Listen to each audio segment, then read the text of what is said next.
जो इस परम धर्म का उपासक होता है उसका विश्वास बड़ा अटल होता है। विश्वास को गोस्वामी जी बरगद वृक्ष की तुलना में कह रहे, बट विश्वास अचल निज धर्मा। विश्वास कैसा होना चाहिए?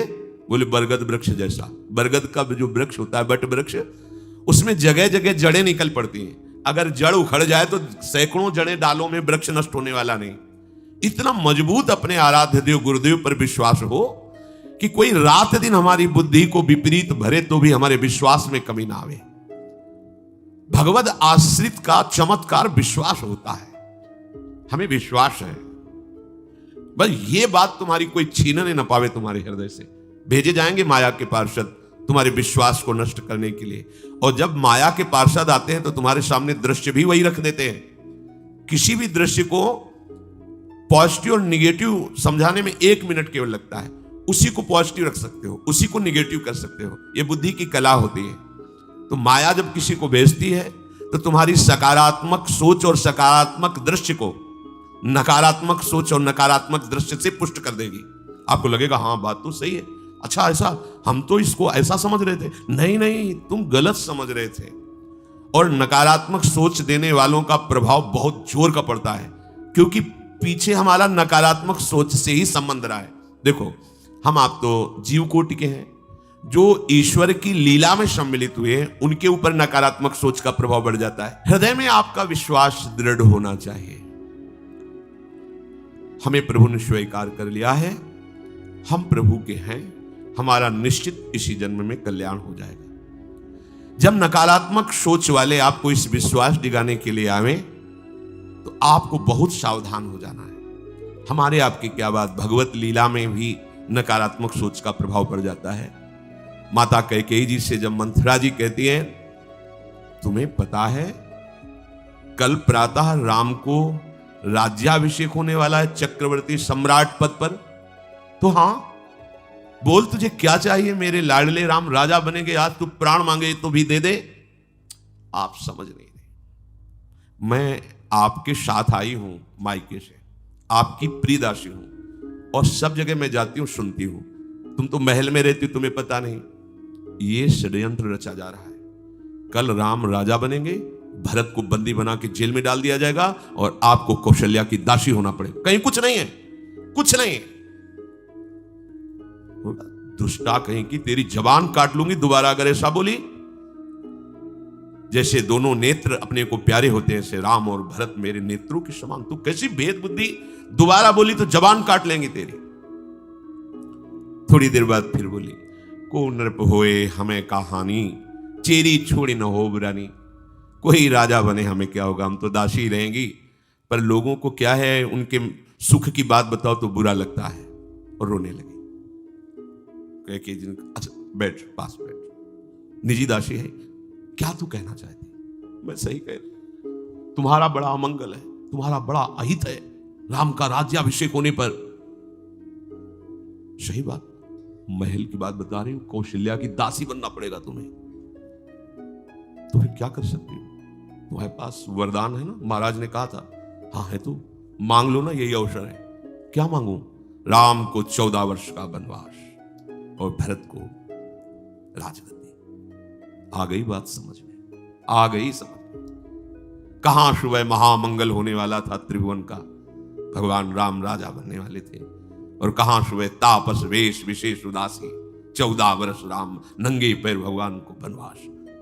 दशरथ जी का प्राण त्यागना, स्वयं सहित कौशल्या जी का वैधव्य होना, महान कष्टों की वर्षा हो गई। ये नकारात्मक सोच ऐसा नहीं कि तुम्हारी बुद्धि को ना बदल दे, बहुत इसमें पावर है, क्योंकि ये सब माया के रचे हुए यंत्र हैं।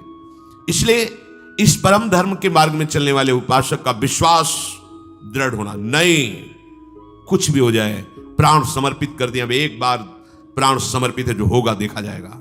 राधा राधा राधा, कदम पीछे नहीं हटाना। निष्ठा विश्वास प्रतिपल हमारा बढ़ता रहे। इस मार्ग के उपासक को अपने आराध्य देव में विशिष्ट भाव रखना है।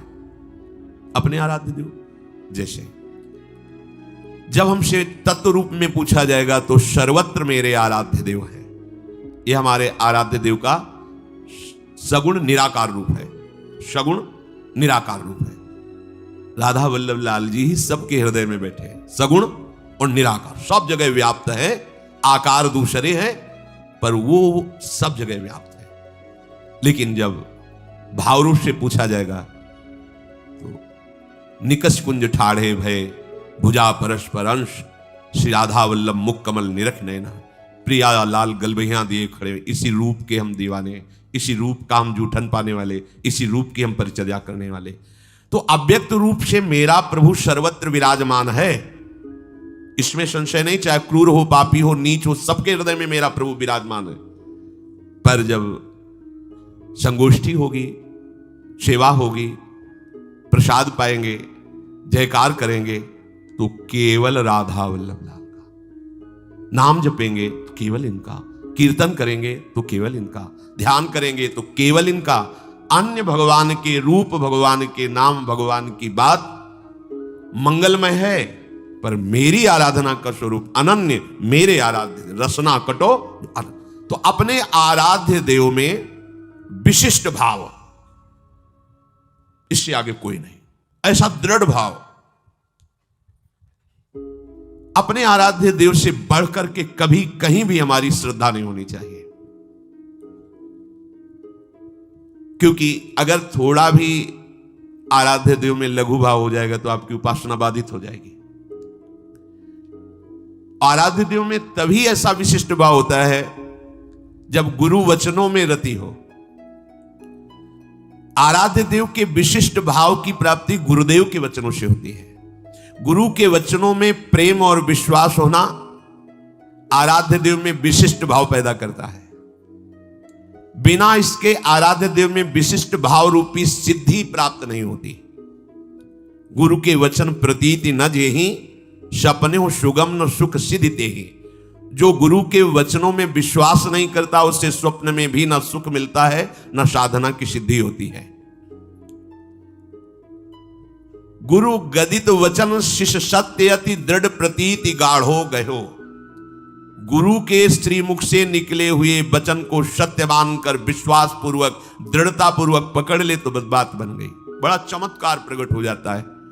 एक बार एक शिष्य जो निरंतर सेवा में गुरु जी की रहते थे, जब ये फसल का समय आता है तो साल भर के लिए अन्न भिक्षा से मांग लाते थे और गुरु की सेवा में तो भिक्षा मांगने के लिए 10-15 दिन तो लग ही जाते थे। तो कई शिष्यों के साथ वो निकले तो गुरु जी ने कहा, जाओ, एक बात कहनी थी, हमारे हृदय में थी, पर ये तुम विचरण करके आ जाओ, भिक्षावृत्ति करके, फिर हम तुम्हें बताएंगे जो आज्ञा। विचरण करके आए तो आश्रम में भीड़ लगी थी। विमान में गुरुदेव का शरीर पधराया जा चुका था। उन्होंने पूछा, क्या हो गया? बोले, आपके गुरु जी पधार गए। ऐसा नहीं हो सकता। गुरुदेव ने कहा था कि तुम लौट के आओगे तो तुम्हें हम एक बात अपने हृदय की बताएंगे। ऐसा कैसे हो सकता है? तो पधार गए, विमान पे विराजमान। गए, प्रणाम किया और कहा, गुरुदेव आपने कहा था कि आप भिक्षा करके विचरण करके वापस आओगे तो एक बात बताएंगे। तो सरकार आ गए हैं, बात बताओ। चेतना जागृत हुई और विमान से उठकर बैठ गए और कहा, बेटा हम यही कहना चाहते थे कि जैसी तुम्हारी अपार श्रद्धा और विश्वास हमारे ऊपर है, ऐसे ही सब संतों पर करो। सब संतों की सेवा हमारा ही स्वरूप मानकर करो। सब संतों के सामने नमन हो, सब संतों पर विश्वास रखो, ये भगवान का स्वरूप है। तो कहा, गुरुदेव इसके लिए प्रमाण के लिए आपको कुछ दिन रुकना पड़ेगा। अब हम 1 वर्ष आप जैसी ही संतों की सेवा करेंगे और फिर आप जब कह दोगे कि हाँ ठीक है, फिर आप जैसी इच्छा हो आपको, आप हमें अपने समीप रखो या आप प्रियालाल के समीप जाओ, आप परम स्वतंत्र हैं, पर 1 वर्ष आपको रुकना पड़ेगा इस उपदेश को प्रमाणित करने के लिए। 1 वर्ष और गुरु जी रुके, 1 वर्ष बाद फिर पधारे। ये चमत्कार निष्ठा में प्रकट होता है, गुरु वचन पर प्रतीति। यदि हमारे हृदय में थोड़ा भी गुरु वचनों पर संशय रहेगा तो हमारा भाव प्रभु तक नहीं पहुंच पाएगा। इसीलिए किसी की उपासना में दिव्यता नहीं झलक पाती, क्योंकि गुरु के वचनों में मनमानी वचन मिलाए जाते हैं। जैसा बोला वैसा, तो कहते हमारी सामर्थ्य नहीं तो गुरु अल्पज्ञ है क्या, अज्ञानी है क्या? वो ऐसा आदेश कर ही नहीं सकते जो आप नहीं कर सकते। और अगर वो आदेश कर दिए, आपकी निष्ठा है, तो आप में वो सामर्थ्य जागृत हो जाएगी। आप करके तो देखो, आप उस पर चल के तो देखो। एक आदेश पालन के विषय में उदाहरण आता है। श्री समर्थ स्वामी रामदास जी महाराज अपनी मंडली के साथ एक जंगल में गए तो देखा कुआं भी है, छाया भी है, ठाकुर जी विराजमान किए, बैठ गए। जल लाओ, तो जल लाया गया, तो उसमें बहुत से पत्ते झरझर के डाली से गिरे थे, तो दुर्गंध आ गई। उनका इतना सुंदर जल जंगल में है, अगर ये दोष रहित हो जाए तो बहुत से प्राणियों के पीने योग्य हो जाएगा। अच्छा, 20 शिष्य थे। एक बड़ी सी डाल आ रही थी, दूर पेड़ था, डाल आ रही थी ऐसे, और वो ऊपर से पत्ते पुष्प आदि झड़झड़ के कुएं में गिरे थे। तो हमें वृक्ष को हानि नहीं पहुंचानी, केवल कुएं के ऊपर जो डाल आई उतनी काटनी है। तो कुल्हाड़ आदि साथ रहती थी, क्योंकि ठाकुर जी थे, तो रसोई अमनिया करने के लिए जैसे लकड़ी मिली तो उसको अपने रसोई के हिसाब से अमनिया करते थे। तो बोले इसमें चढ़ जाओ और उतनी ही डाल काटो जितनी कुएं पे आ रही। तो उधर से अगर पेड़ की तरफ से काटेंगे तो बहुत लंबी डाल थी, और आदेश सरकार का केवल इतना ही था, उतना ही काटना। इसका मतलब जिधर पत्ते हैं उधर बैठकर उतना ही काटना है।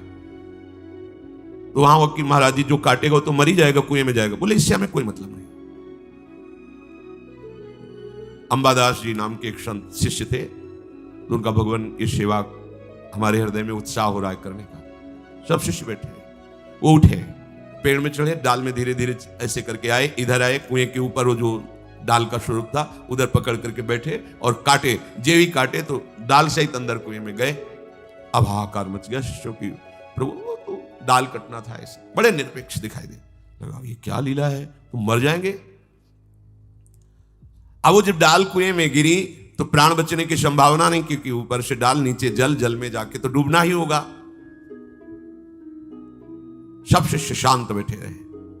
थोड़ी देर में देखा कि श्री राम जय राम, जय जय राम, श्री राम जय, दिव्य तेज कुएं से प्रकट हुआ, और भगवत पार्षद उनको ऊपर ला करके, डाल भी बाहर, पत्ते भी बाहर, पानी अमृत जैसा सुगंधित, और वो शिष्य दिव्य तेजों में।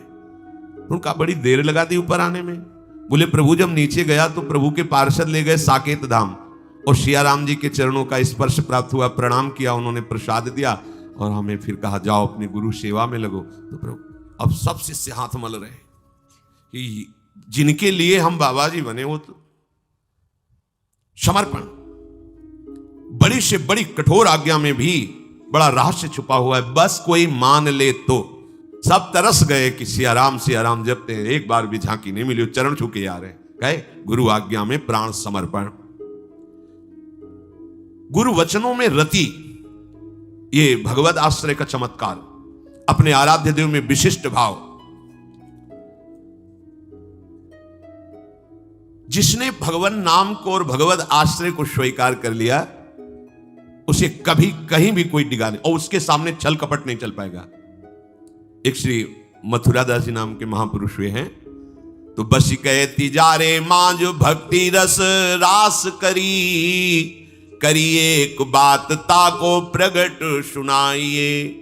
आयो बेसधारी को करे सालिग्राम सेवा, डोलत सिंहासन पे आन भीर छाइए।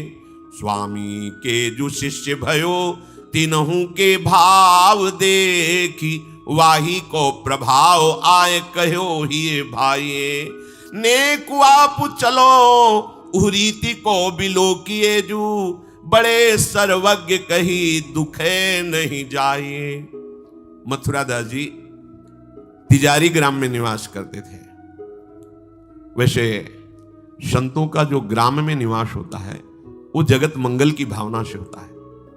किसी भी गांव में जहां जो संत वास्तविक भगवत प्रेमी रहते हैं, वहां से भिक्षा लेकर उनको निष्पाप करते हैं, शिक्षा देकर के भगवत प्राप्ति कराते हैं, क्योंकि उनके श्रीमुख से नाम कीर्तन भगवत चर्चा होती ही रहती है। नंद नंदन की अनन्य उपासना करते थे। ये राजस्थान में ग्राम है तिजारे में, वहां वो रहते थे। जो भी समीप आता वो कुछ ही दिनों में ऐसा भक्ति रंग में रंग जाता, कुछ प्रभु के नाम में प्रीति हो जाती, समस्त असद आचरण छोड़ देता। बहुत से शिष्य हो गए, बहुत से अनुयायी हो गए। पर जो वास्तविक भजन नहीं करते हैं, भेष धारण करके संत का ठग वृत्ति रखते हैं, उनका अलग प्रभाव होता है, वो ज्यादा दिन चलता नहीं। हम कहते हैं नाम घोष से क्या नहीं हो जाएगा, नाटक करने की क्या जरूरत है। अरे हम प्रभु के बहुत बड़े प्रिय दास हैं, तो जो कुछ चाहिए प्रभु अपने आप देंगे। काहे किसी के आगे नाटक करे, छल फैला। किसके आगे? जो बेचारे हैं, ये सब मारे हुए हैं कर्मों के, भोग वासना से जल रहे हैं, और तुम भगवत पार्षद होकर के बात बनी नहीं। तो एक उसी नगर में उनका प्रभाव सुनकर भेषधारी, जो बहुत बड़े तांत्रिक थे, मारण आदि का प्रयोग करने में बड़े सफल थे, पर भेष साधु का रखे हुए थे, अपना प्रभाव दिखाने के लिए वहां उस गांव में पहुंचे। पहचानना बड़ा कठिन होता है, साधु और वेशधारी दोनों में पहचान बहुत कठिन होती है। जब तक आप साधु नहीं हो तब तक आप साधु को नहीं पहचान सकते हो, क्योंकि जो वेशधारी स्वांग करेगा वो साधु से भी अच्छा करने की चेष्टा करेगा, क्योंकि स्वांग कर रहा है ना, तो बड़े बड़े भ्रमित हो जाते हैं। दर्शन भक्त अनूप, सेवक जी ने लिखा है, पर रूप न शोभित प्रीति बिनु, और प्रभाव उनका ऐसा भरम भटकत भूप, बड़े बड़े राजा भ्रमित होकर उनके शिष्य बन जाते हैं। वेश का ऐसा प्रभाव है। इसलिए भगवत ऋषि जी ने एक पद में लिखा है, भेषधारी हरि के उर शाले। जो वेश केवल बनाया है रुपया पैसा के लिए, भोगों के लिए, हमें तो लगता है नहीं बनाना चाहिए, और काम कर लेना चाहिए, क्योंकि इसमें शुद्ध संतों को गालियां पड़ती हैं, शुद्ध भगवत मार्ग के पथिकों का अपराध बनता है, जिससे तुम कुल परंपरागत नष्ट हो जाओगे। जो वेश धारण करके संतों को गालियां दिलाते हैं, कुल परंपरागत नष्ट हो जाएंगे। क्योंकि जैसे आपकी श्रद्धा है किसी संत वेश पर, और आपकी श्रद्धा टूटी, गलत आचरण हुआ, तो आप ही कहोगे सब ऐसे संत होते हैं, ऐसी गालियां दोगे, ऐसा अपराध करोगे, उसका मूल कारण वो बना वेशधारी, इसलिए उसका सर्वनाश होगा। तुम्हारा तो पतन हो ही गया, उसका सर्वनाश हो जाएगा। भगवत ऋषि जी ने जहां भगवत महिमा, संतों की महिमा लिखी है, वहां एक दो पद ये भी लिखे हैं कि वेशधारी हरि के उर शाले। भेष जो केवल कपट वेश बनाए हैं, वो भगवान के हृदय में बड़ा दुख पैदा करते हैं, क्योंकि दासत्व तो भगवान का ही लिए है ना। बोले ये लोग दंभी लोभी कपटी नट से शिष्णोदर को पाले। शिष्ण कहते हैं जनेन्द्री को, उदर कहते हैं रसेंद्री को। उदर का संबंध रसेंद्री से, मतलब रसेंद्री के स्वाद से पेट भरते हैं, और जनेन्द्री भोग के लिए लालायित रहते हैं। पर ये भेष धरे होते हैं भगवान के दासत्व का, साधुता का। बोले गुरु बने घर घर में डोले, नाम धनी का बेचे, परमारथ सपने नहीं जाने, पैसा नहीं को खींचे। कंठी जेबे में रहती है, घर घर में जाकर के कंठी बांधना, रुपए लेना, फसाओ फसाना। परमार्थ खुद नहीं पता, स्वप्न में नहीं जानते कि परमार्थ किसे कहते हैं। परमार्थ का ककारा नहीं आता, और लाखों कंठिया बांध के अगर एक एक देगा तो 1 लाख तो हो ही गए ना, बढ़िया है। हमने तो आज तक ऐसे साधु कभी एक नहीं देखे जो साधु रहे खुद और दे ऐसे देखा है, ऐसे करते नहीं। पैसे देने वाले का आदर कभी साधु के यहां नहीं होता। अगर आदर हो रहा है तो साधुता में कच्चाई है।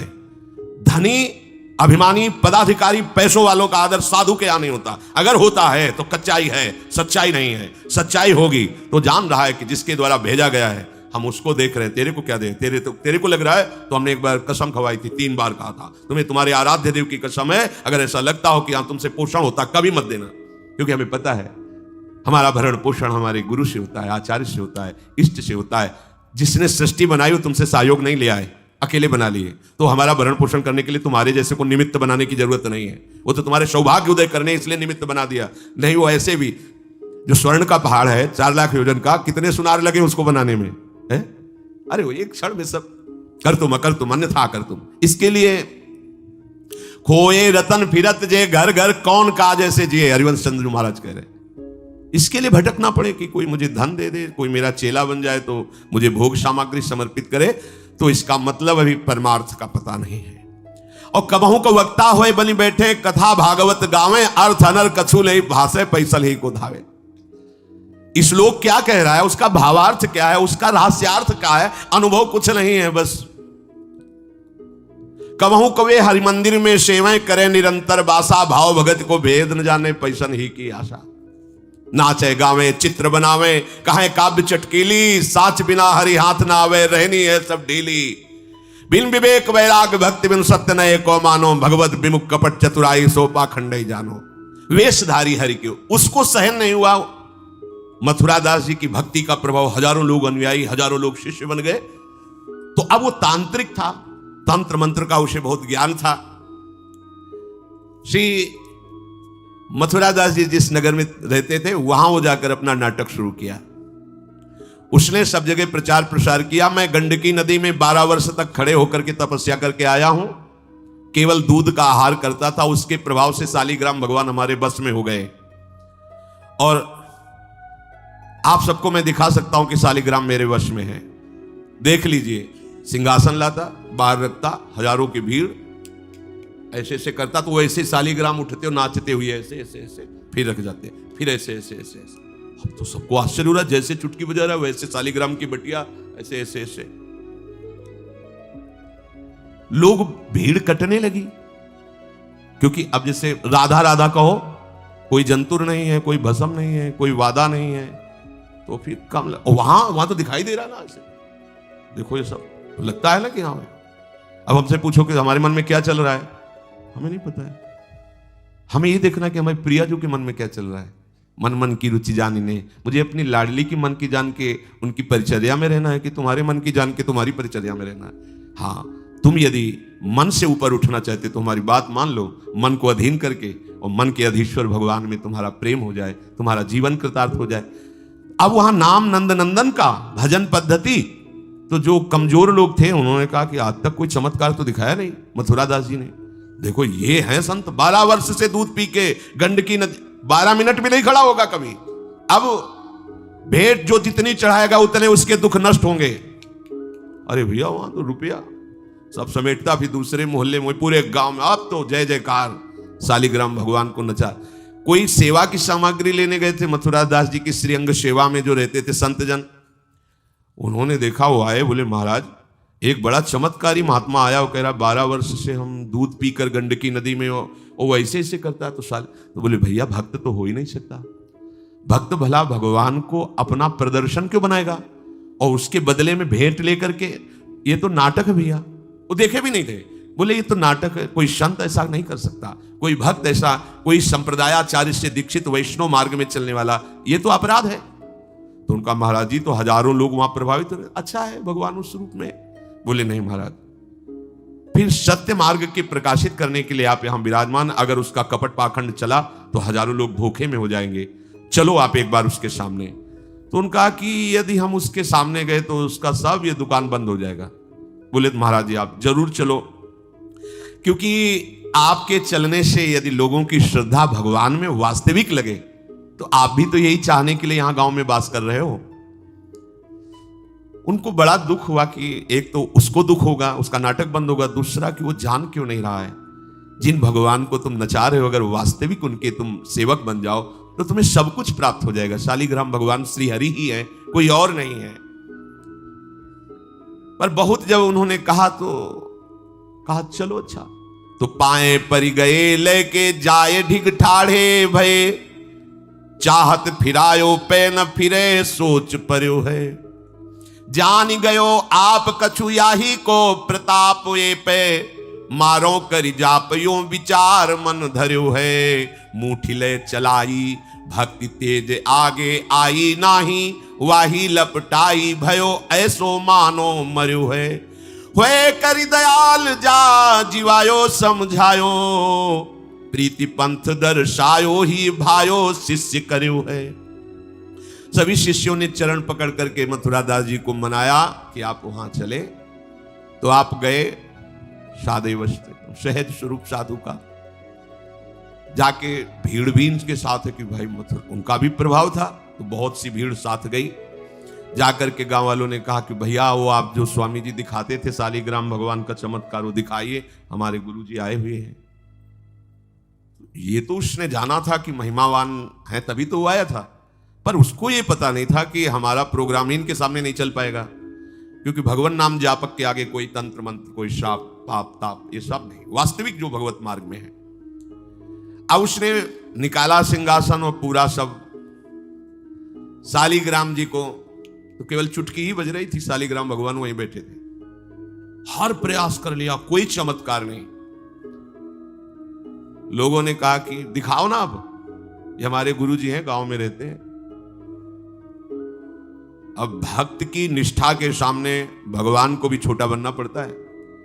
इतने महान भगवान भक्त बलि जी के सामने बामन बन के भीख मांगने के लिए गए। भक्ति निष्ठा जीत सकते थे, आज्ञा दे सकते थे, ना आज्ञा दी और ना विजय प्राप्ति की। भिक्षा में मांग करके दिया माता अदिति को कि आपकी चाह है कि राज्य पद देवराज को मिले, तो आपकी आराधना से मैं जाऊंगा, पर वो मेरा भक्त है, ना युद्ध करूंगा ना आज्ञा दूंगा, पर मांग के लाऊंगा। भगवान भिक्षुक बन के गए। भक्त के आगे नौटंकी नाटक कहां चल सकता है? अरे जुगनू तब तक चमकती रहे जब तक सूर्य प्रकट नहीं होता। सूर्य प्रकट हुआ तो लाखों जुगनुओं का कोई मतलब नहीं रह जाता। नौटंकी नाटक, ये साधुता का भेष धर के कितने दिन चलेगा? जिस दिन पोल खुलेगी ना, उस दिन सब नष्ट हो जाएगा, सब नष्ट हो जाएगा। लोग परलोक तो पहले ही नष्ट हो चुका था। पाखंड न करे। हम कह रहे हैं तुम्हें धन चाहिए, तुम्हें सम्मान चाहिए, राम राम भजो, कृष्ण कृष्ण भजो, हरि हरि भजो, विश्व नमन करेगा, ईमानदारी से भजो। हमने ऐसे संत भगवान देखे, ककारा नहीं पड़े, कुछ नहीं जानते, बस 1 ओम 2 ओम 3 ओम 4 ओम ऐसे जपते, और लोग न्यौछावर थे, सीधे सरल ओम ओम राम राम कृष्ण कृष्ण, साफ सीधे। कबीरदास जी जैसे वहां राम राम राम राम। श्री स्वामी सत्संगानंद जी महाराज बक्सर, बस इतने। जब कोई बेटा राम राम, ऐसे लगते थे कि मतलब इनको पी जाएं, अपने हृदय में रख ले। इतने दुलारे वयोवृद्ध थे, ऐसा सुंदर रूप, ऐसी कोमलता, ऐसा आकर्षण, राम राम राम राम। अरे प्रभु के नाम में क्या नाटक करने की जरूरत क्या है? पाखंड कर। प्रभु महालक्ष्मी पति हो, तुम्हें लक्ष्मी ही चाहिए तो वो सब दे देंगे। काहे को नाटक करे? काहे को किसी को भ्रम में डाले? तुम भ्रम में हो, दूसरे अरे भैया तुम राम राम जपो, कृष्ण कृष्ण जपो, तुम्हारा मंगल इसी, बस इसी में मंगल होगा, दूसरा मंगल कर ही नहीं सकता। अब उनके प्रभाव से उनका कुछ नहीं हुआ। अब तो लोग कहने लगे दिखाओ ना, इसका मतलब तुम नाटक कर रहे थे। अब सबके सामने उसका मान नष्ट हुआ, उसका सब तंत्र बेकार हो गया। कुछ लोगों ने कहा पकड़ो और मारो इसको, पीटो, बहुत नाटक करके रुपया कमा लिया, सब छीन लो, धन छीन लो। किसी ने कहा मार पीट के इसे न्यायाधीश के पुलिस डिपार्टमेंट को दो। ये मथुरा दास जी ने सबसे कहा देखो अगर हमको लाए हो तो हमारी बात मानो, इनको किसी भी तरह का कष्ट मत दो, कोई भी बंधन नहीं। और उनसे कहा भैया आप जिसका नाटक कर रहे हो ना, अगर सत्यता से इसे मान लो तो जिन लोगों ने रुपए चढ़ाए ये बहुत थोड़े हैं, वो तुम्हें निहाल कर देगा।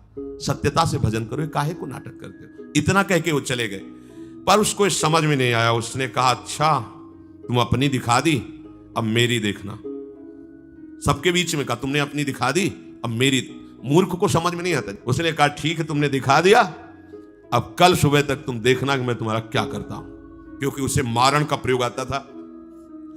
अब ये क्रोध उत्पन्न हो जाए तो राक्षस बना देता है, और क्रोध उत्पन्न होता है कामना से, और उसकी कामना सब नष्ट हो गई ना, सब किया कराया सब माटी हो गया, क्योंकि लाखों लोग प्रभावित हो रहे थे। अब वो क्रोध के वशीभूत होकर तामसी जप करने लगा। तामसी जप होता है विनाशकारी। अपवित्र सिद्धियां उसके पास थी। पवित्र सिद्धियां भी होती है जो दूसरों का मंगल करती हैं, अपवित्र सिद्धियां होती है जो दूसरों का नाश करती हैं। उसने मारण विद्या का अनुष्ठान किया, जिसे देहाती भाषा में मूठ कहते हैं। आज मैं इस अभिचार से उस महात्मा का सर्वनाश कर दूंगा। भूल भूल भारी भूल। जो साधु की मीच तक है वो उसी मीच से मरता है, ये तो समझ में ही नहीं आया। सरस्वती जी को देवता और ब्रह्मा जी सब प्रार्थना कर रहे हैं कि अयोध्या वासियों की बुद्धि तो बदल दी, वापस गए। भरत जी आ रहे हैं, इनकी बुद्धि बदल दो, नहीं भरत जो कहेंगे वही राम करेंगे। मतलब दिमाग पलट गया है। भरत की बुद्धि, अरे प्रभु का इशारा था इसलिए अयोध्या वासियों की बुद्धि बदल दी। भरत जी के विषय में सोचोगे भी तो नष्ट हो जाओगे। महाप्रेमी भरत के विषय में सोचना ही तुम्हारे लिए अमंगल हो जाएगा। और हम क्या, करोड़ों सरस्वती भी हो तो भरत की भाव भरी भक्ति में बाधा नहीं पहुंचा सकती। अब उसने प्रारंभ किया, बैठ करके आसन में मूठ का एक खप्पर जैसी आकृति प्रकट होती है और उसमें जाजुल्यमान तेज होता है, और वो जहां जाएगा तो जिसके पास जाना है वहीं शुरू हो जाएगा उसका खून पोकना, नीचे से शौच द्वार से मुंह से खून की उल्टी आना, उसके पहुंचते पहुंचते, और जहां पहुंची तो वो नष्ट हो जाएगा, मर जाएगा और वापस चली जाएगी, वहां जाके प्रमाण देगी कि हम काम कर आई है। वहां भक्तों ने देखा कि एक खप्पर में आग जलती हुई राउंड राउंड से गोला होता, तो जाके कहा मथुरा दास जी ये उसकी चलाई हुई मूठ है, तुम कुछ परेशान मत हो, यहां कुटिया की डेहरी में भी प्रवेश नहीं करेगी। अब वो आकर के मारण बस वहां घूम रहा है। मथुरा दास जी निकल के आए, हाथ जोड़ा, क्योंकि सब मंत्र सब सिद्धियां भगवान की, तो ना चाहे पवित्र हो या अपवित्र हो, तो उन्होंने कहा तुम सर्वज्ञ भगवान की ही शक्ति से संपन्न हो, तुम जानती हो कि हमारा कोई अपराध है क्या? अगर अपराध है तो हम बाहर निकल के आते हैं, आप हमें नष्ट कर दो, यदि अपराध नहीं है तो जिसके द्वारा किया गया उसको दंड दो। तुरंत मूठ वापस हुई, कोई मंत्र मंत्र नहीं पड़ा, तुरंत वो मारण वापस हुआ, उधर शुरू हो गया उसका खून, नीचे से ऊपर से, जैसा इनके, जैसे काशी नरेश को जब पौंड्रक राजा के साथ भगवान ने उद्धार किया तो उसके लड़के का नाम था सुदक्षिण। वो पंडितों से बिला बुला ऐसा मारण प्रयोग कर सकते हो कि द्वारिका को मैं द्वारिकाधीश नष्ट कर दे। मंत्र में ताकत होती, पर उनको ये पता नहीं था जिससे मंत्र प्रकट हुए भला उन पर कैसे प्रभाव चले। उन्होंने कहा हाँ, तो उनका भारी दक्षिणा देंगे। तो काशी में अनुष्ठान शुरू हो गया और प्रकट हुई कृत्या। ऐसा नहीं, मंत्रों में ताकत होती है। पर भगवान शिव ने प्रकट होकर कहा था कि जो ब्राह्मण भक्त नहीं है, जो ऋषि भक्त नहीं, उसी पर मारण का प्रयोग काम करेगा, अन्यथा नहीं। तो भगवान का नाम ही नमो ब्रह्मणे देवाय गो ब्राह्मण हिताय च। अब मारण कृत्यारूप रखकर द्वारिका को जलाने के लिए गई। द्वारिकावासी भागे, भगवान से कहा, भगवान ने सुदर्शन जी को आज्ञा किया करो हिसाब। भगाते हुए कृत्या को ले गई, तो कृत्या ने पहले उन ब्राह्मणों को मारा, सुदक्षिण को मारा, फिर सुदर्शन ने कृत्या को नष्ट किया और पूरी काशी में आग लगा दी। ये भागवत में वर्णन है। भगवत भक्त या प्रभु के ऊपर कोई मारण चलेगा क्या? वो मारण उसी बाबा जी के पास जो नौटंकी कर रहे थे शालिग्राम के नचा, अब तो त्राहिमाम मच गया। और वो संत भगवान गए, क्योंकि पता था कि बचेगा नहीं, मंत्र का प्रयोग है। गए और भगवान नाम उच्चारण किया, कृष्ण कृष्ण कृष्ण। नंद नंदन के उपासक थे और मूठ से कहा शांत हो जाओ। भक्त की आज्ञा का पालन हर मंत्र करेगा, क्योंकि मंत्राधिष्ठात्र भगवान का आदेश है। शांत हो गई मूठ और उनसे कहा भैया देखा, तुम्हारा ही मंत्र तुम्हारे को अभी मार देता, अब सुधर जाओ। मतलब मृत्यु दशा को प्राप्त हो गए थे।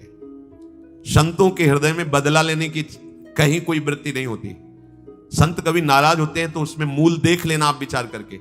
आप जब अपना अमंगल करना अपना, तब वो आपसे नाराज होंगे। अगर आप उनका कोई कष्ट, वो नाराज नहीं होंगे, वो सह जाएंगे और आपका मंगल मनाएंगे। जब आप अमंगल अपना कर, तब वो डांटते हैं। अगर आप वो ये देख लें कि आप प्रहार कर रहे हो, तो फिर वो नहीं, फिर तो तुम्हारा मंगल मनाएंगे, आप उनको मारो, कभी डांटेंगे नहीं। बड़ा कोमल चित्त संतों का होता है। संतों के हृदय को केवल संत ही जान सकते हैं। अगर एक संत भगवान जा रहे थे गंगा के किनारे, तो किसी के कपड़ा फैले थे, धोबी ने दो को फैलाया था। वो तो अपने मस्ती में थे, पैर पड़ा तो वही डंडा लेके दौड़ा जो जिससे कपड़ा छाटता था। भगवान ने तुरंत सुदर्शन चक्र का स्मरण किया, फिर चक्र से कहा अंतर्ध्यान हो जाओ। तो रुक्मिणी जी ने पूछा प्रभु ये लीला तो किसी भक्त की रक्षा के लिए होती, फिर आपने क्यों रोक लिया? बोले जब वो डंडा लेके दौड़ा तो महात्मा जी उठा पटक दिए, घूसा चला रहे थे, तो हमने कहा सुदर्शन की जरूरत नहीं है, दोनों बराबर ही है। साधु यदि क्षमा कर दे तो होश में हो जाना, अगर वो डांट दे फटकार दे तो निर्भय हो जाना, बच गए। और अगर वो मौन होकर के क्षमा कर दे, कुछ ना बोले, तो उमा क्षमा श्राप होते भारी। फिर जो मालिक हिसाब करेंगे फिर वो सह नहीं पाओगे। इसीलिए भगवत प्रेमी महात्माओं का कोई अपराध न मने, भगवान से मनाना चाहिए कि हे नाथ मेरी कभी बुद्धि ऐसी मलिन ना हो जाए कि आपके नाम जापक, आपके प्रेमी संतों के प्रति हमारा द्रोह भाव हो। भगवान का चरणामृत उतारा, शालिग्राम का उसको पिवाया और बैठा ला और कहा देखो, जिन प्रभु की आराधना प्रभु को अधीन कर लेती है, प्रभु के धाम की प्राप्ति कराती, तुम चंद रुपयों के लिए नाटक कर रहे हो। आज से ऐसा वो चरणों में गिरा, कहा महाराज वास्तविक न मैं कभी 12 वर्ष गंडकी नदी में खड़ा हुआ हूं, ना कभी दूध पिया हूं। मुझे पैसा कमाने का रास्ता अच्छा समझ में आया, इसलिए आज से मैं वास्तविक आपके चरणों का शिष्य बन करके भजन करूंगा, और हमारे द्वारा जो भी गलती हुई आप उसे क्षमा कीजिए। भगवान कह रहे परम धर्म है, इसमें निर्भयता है। अगर आप भगवद आश्रित हो तो किसी कवच की, किसी तंत्र मंत्र की कोई आवश्यकता नहीं। सीधे सरल बोलो राधा राधा राधा, राधा वल्लभ शिव। कोई कुछ नहीं कर सकता। भगवान नाम में नमो नमः आदि कुछ भी ना लगे तो भी वो परम सामर्थ्यशाली है। हाँ, बस छल कपट मत करो। तुम्हें जो चाहिए लंबे समय तक नाम जप करते रहो। नाम पहले तुम्हारे पापों का नाश करेगा। जब तक पापों का नाश करेगा तब तक तुम नाम का फल नहीं देख पाओगे। और जिस दिन वो तुम्हारे अनंत जन्मों के पापों का नाश कर पाया, फिर तुम खुद दूसरों से कहोगे नाम जपो, इसी में मंगल है। खुद कहोगे, कहीं भटकने की जरूरत नहीं। परम सत्य, परम सत्य, परम सत्य, केवल भगवान नाम ही आपके दुख को दूर कर सकता है। कोई जंतुर मंतुर, भस्म, राख, घोड़े की नाल या कुछ भी दो नौटंकी नाटक करके विश्व ब्रह्मांड में देख लो। आप भगवान के दास हो, भगवान के बच्चे हो, भगवान के अंश हो। कोई तुम्हारा बिगाड़ नहीं सकता। हाँ, तुम्हारा कर्म ही तुमको बिगाड़ता है। तो जब तक बिगाड़ने वाले कर्म जमा हैं, उनमें आग नहीं लगती, तब तक आपको नाम जपते हुए भी परेशानी लगेगी। और जिस दिन वो भस्म हो पाया, उसी दिन तुम निहाल हो जाओगे। इंतजार करो उस दिन का, नाम जप करते हुए। ऊबो मत कि हमें 4 महीना हो गए नाम जप करते। 1000-2000 जन्म नहीं, करोड़ों जन्म हो गए। हमसे बड़ी गलतियां हुई। नाम भगवान सबको मिटा रहे हैं। इसलिए श्रद्धा और विश्वास पूर्वक नाम जप करो। भागने दौड़ने की जरूरत नहीं।